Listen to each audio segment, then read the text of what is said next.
Perkenalkan, saya Rujurida Siregar. Saya di RBIB ini sebagai ibu dari kakak-kakak dan adik-adik juga yang banyak membantu di lingkungan ini, berhubung karena saya memang ketua RT di tempat ini. Dan saya sangat bersyukur sekali dengan adanya kegiatan RBIB ini, adik-adik dapat terbantu dalam hal belajar. Halo, perkenalkan nama saya Anissa Salsabila Betara, biasa dipanggil Nisa. Perkenalkan, nama saya Susan Suwarti dari Universitas Negeri Yogyakarta, jurusan Pendidikan Akuntansi. Sekarang sedang menempuh semester 2, asalnya dari Tasikmalaya. Halo, namaku Fitria Eranda, tapi sering dipanggil Kak Bukit. Di sini aku sebagai koordinator umum Rumah Belajar Indonesia Bangkit. RBIB itu dibentuk tahun 2013 tanggal 20 Mei, pas bertepatan dengan Hari Pendidikan Nasional. Itu mulai dibentuk dari alun-alun utara. Kebetulan waktu itu ada mahasiswa dari UGM, mereka tertarik dengan adik-adik di lingkungan sana, di alun-alun.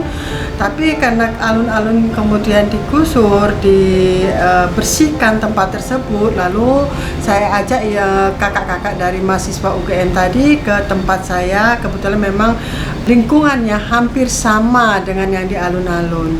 Jadi dari situlah awal mulai terbentuk RBIB. Rumah Belajar Indonesia Bangkit itu lahir pada tanggal 20 Mei 2013, bertepatan pada Hari Kebangkitan Nasional. Maka dari itu namanya Rumah Belajar Indonesia Bangkit, di mana komunitas yang berfokus pada pendidikan karakter anak, komunitas sosial yang memang lebih ranahnya ke anak-anak.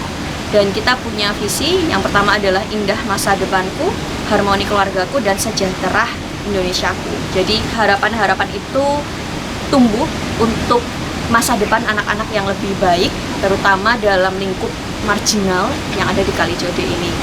Pendidikan merata itu menurut saya dimana semua siswa atau masyarakat Indonesia itu memperoleh hak yang sama dalam bidang pendidikan kayak gitu. Nah, itu udah disebut dengan pemerataan pendidikan. Menurut saya sendiri, definisi dari pendidikan merata itu adalah pendidikan yang dapat diakses oleh semua kalangan gitu, baik dari kalangan yang mampu ataupun bahkan dari kalangan yang kurang mampu, dan pendidikan yang memang layak dari segi sarana maupun dari kualitas pendidikannya itu. Merata itu adalah sebuah hak bagi siapapun itu, anak-anak, remaja, dewasa, untuk mendapatkan pendidikan yang layak, baik itu dalam ranah inklusivitas, pluralisme, dan juga kemerataan bersama. Tantangannya kalau saya sendiri sih tidak terlalu banyak ya tantangannya, karena memang saya kebetulan tinggal di lingkungan ini. Yang paling banyak biasanya kakak-kakaknya yang dapat tantangannya ya, seperti mungkin mereka melihat orang baru dari adik-adik di sini. Kadang-kadang mereka seperti spontanitas melakukan hal-hal yang mungkin di luar dugaan kakak-kakaknya, mungkin pakai jilbab juga ditarik.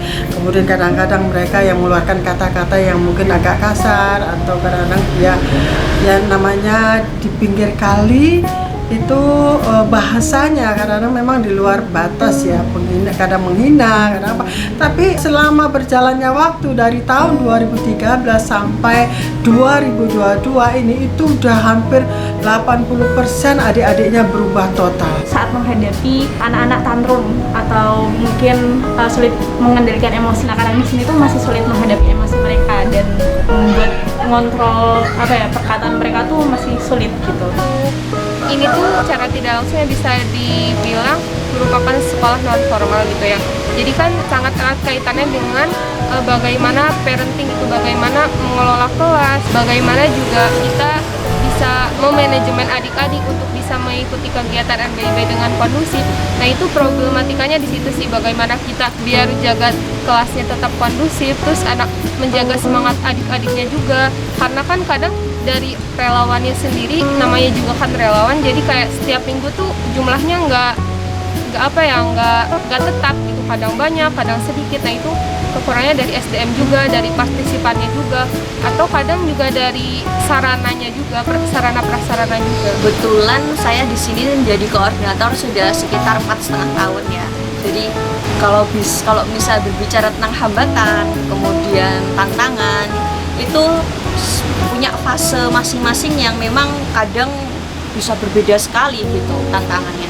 Kalau sebelum pandemi, tantangannya lebih ke arah bagaimana untuk membentuk karakter anak-anak ini jadi lebih misalnya untuk mau bersalaman, untuk mau mengucapkan terima kasih, untuk tidak berkata kasar. Walaupun sampai saat ini kami masih berjuang untuk hal itu, masih membenahi hal-hal itu juga.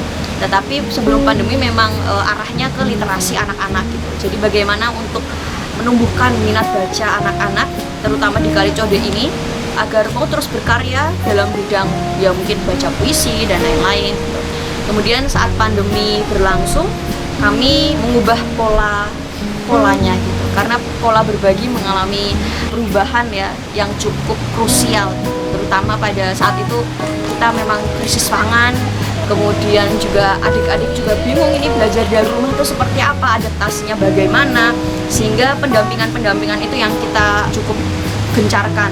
Walaupun saat itu tantangannya juga volunteernya kurang, bahkan bisa Vivit sendirian waktu saat pandemi awal-awal tuh Vivit sendirian tuh malah juga pernah gitu.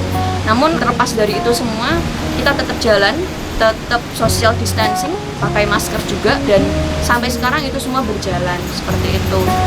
Sehingga kalau dibilang tantangan, cerita-cerita itu banyak banyak banget cerita-cerita tentang tantangannya di RBIB. Selain itu juga terutama untuk gimana sih agar adik-adiknya mau bisa punya kesadaran belajar sendiri, bukan karena setelah belajar ada hadiah, tetapi bagaimana mereka emang mau datang ke RBIB itu karena pengen belajar, pengen ketemu kakak-kakaknya, pengen kita memberikan kasih sayang yang utuh untuk mereka. Karena kalau di RBIB sendiri lebih mengutamakan bagaimana kita memberi afeksi dan kasih sayang buat mereka. Yang kedua baru pendidikan secara formalnya, bagaimana pendidikan secara lebih akademisnya gitu. Karena kalau misalnya kita udah dapat sayangnya mereka pasti mau belajar kok.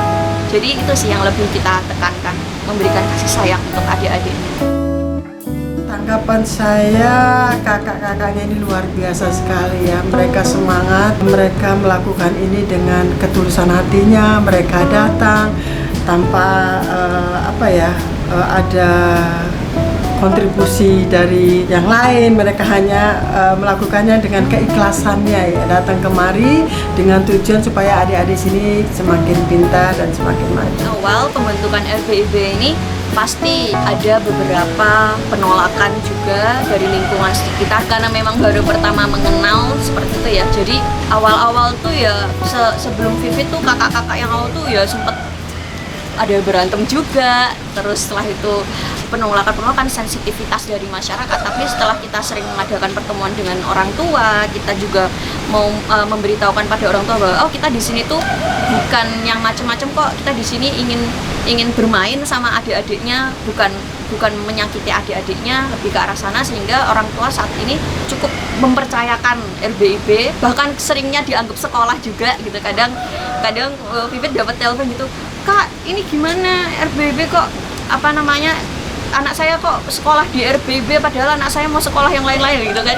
Jadi udah dianggap sekolah gitu, padahal ya kita ya komunitas biasa yang memang hubungannya itu antara adik dan kakak, bukan orang tua ke anak gitu. Kayak misalnya kamu anakku gitu enggak, tapi kayak kalau kita main dan misalnya marah pun itu tuh juga kamu tuh adikku gitu, lebih ke arah seperti itu. Makanya semua yang ada di RBIB kita panggilnya kak. Adik-adik sering mendengar dongeng juga kadang untuk bisa mendapatkan penerimaan dari adik-adiknya sendiri, Vivit akan berperan sebagai Mbah Dalium. Jadi akan pura-puranya jadi nenek-nenek gitu. Kemudian memberikan, memang nenek-nenek ini perannya itu lebih ke kasar. Tapi dia punya misi untuk memberitahukan pada anak-anak bahwa berbeda-beda itu nggak apa-apa kok, kita beragam dan nggak perlu jadi seragam gitu. Toleransi itu adalah hal yang penting di lingkungan kita, and that's okay, and that's fine gitu. Bahkan itu akan menjadi warna tersendiri untuk kita gitu. Mbah Dalim mengajarkan itu. Dari dongeng-dongeng Mbah Dalim ini anak-anak lebih menerima karena memang lebih relate sama lingkungan masyarakatnya seperti itu. Kesan yang paling saya alami itu karena setiap kali mengikuti kegiatan RBIB itu sebenarnya jadi kayak charge juga sih bagi saya gitu, pengingat bahwa banyak hal yang memang harus disyukuri gitu.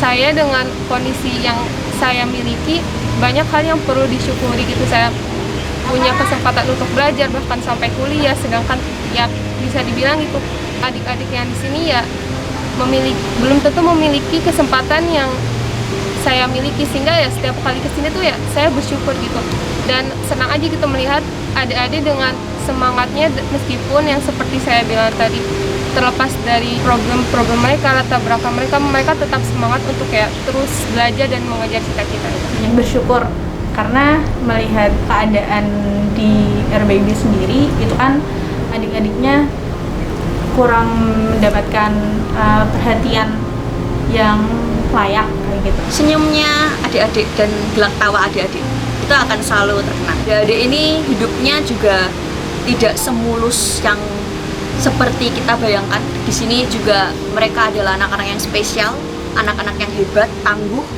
Vivit pun mungkin nggak bisa seperti mereka, setangguh mereka. Vivit juga yakin nggak mampu juga. Tapi yang akan Vivit selalu kenang adalah bagaimana mereka bisa menikmati momen kebersamaan di Rumah Belajar Indonesia Bangkit ini bersama. Gelak tawa mereka, usilnya mereka, kadang bikin keselnya mereka. Itu momen-momen yang akan selalu terkenang. Kalau orang-orang mungkin kesannya biar lebih bersyukur dan lain-lain sama, tetapi yang Vivit lebih akan selalu kenang itu adalah bagaimana senyum mereka merekah ketika berdinamika bersama kita.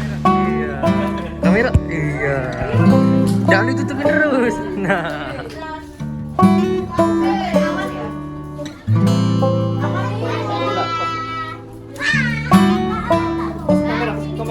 Kamera, sini.